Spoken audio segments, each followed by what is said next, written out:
నమస్తే అండి, అందరూ బాగున్నారా? నాకైతే ఈరోజు 5 సంవత్సరాల పాపాయికి చీర కుట్టమని ఆర్డర్ వచ్చింది. గతంలో కూడా చాలాసార్లు నేను స్టిచ్ చేశాను.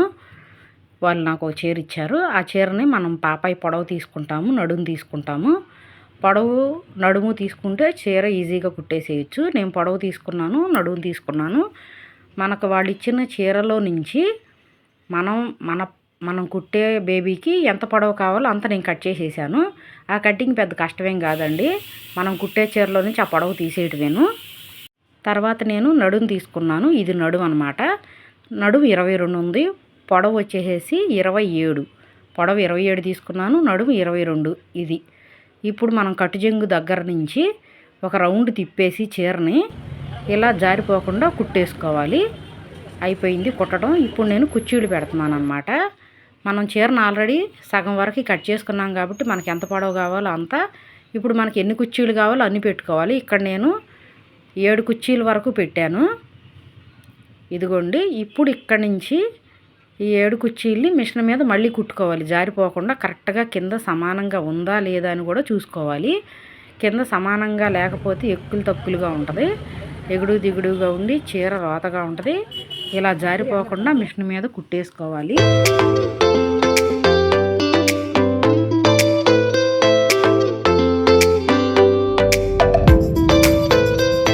కుట్టడం అయిపోయింది. కుర్చీలు జారిపోకుండా ఇప్పుడు నేను సరి చూసుకుంటున్నాను అనమాట. ఇవి కరెక్ట్గా కుట్టానా లేదా, నడుము కరెక్ట్గా వచ్చిందా లేదా, పళ్ళు ఎంత పెట్టాలి పొడవు అనేది నేను చెక్ చేసుకుంటున్నాను. చూడండి, భలే ఉంది కదా. సైడు చక్కగా చాలా బాగుంటుంది. ఇక్కడ పొడవు పౌండ్ చెంగు అనమాట. పళ్ళు పొడవు ఎక్కువగా ఉంది, ఎందుకంటే ఇది పెద్ద చీర నుంచి తీసింది కాబట్టి ఎక్కువగా ఉంది. మనం ఇప్పుడు తగ్గించుకోవాలి. నేను జాకెట్ కూడా పెట్టేశాను. ఇప్పుడు జాకెట్ పెట్టిన తర్వాత బేబీ పొడవు మొత్తము అంటే భుజం దగ్గర నుంచి బొటన వేలు వరకు బేబీ పొడవు ఎంత ఉందో అంత రావాలి మనకి ఇక్కడ. అంటే మనం అప్పుడు పౌండ్ చెంగుని ఎక్కువ వదులుకోవాలి, పళ్ళుని. ఇక్కడ బొటన వేలు వరకు చూసారుగా పొడవు. ఆ పొడవు కన్నా మనం ఎక్కువ పెట్టకూడదు.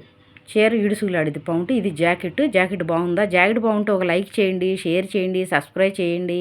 నా వీడియో నచ్చితే కూడా మీరు లైక్ చేయండి, షేర్ చేయండి, సబ్స్క్రైబ్ చేసుకోవచ్చు కదా. ఇంత కష్టపడి వీడియో చేస్తున్నాను.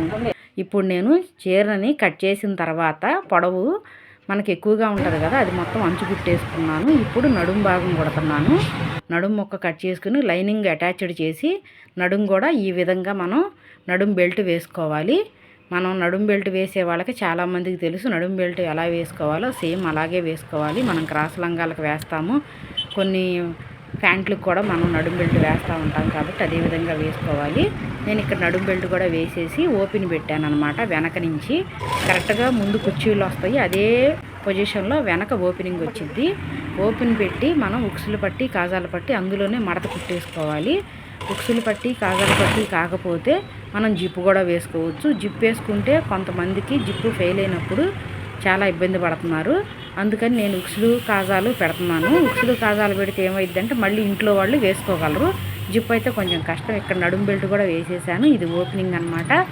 ముందు కరెక్ట్గా కుర్చీలు తిన్నాక ఈ ఓపెన్ వచ్చింది. చూసారుగా ఓపెన్. కుర్చీళ్ళు ఎంత బాగా వచ్చాయో. ఫైనల్గా మీరు చేయాల్సింది ఒకటేనండి, బేబీకి ఈ శారీ ఎలా ఉంది, నచ్చితే ఓ లైక్ చేయండి.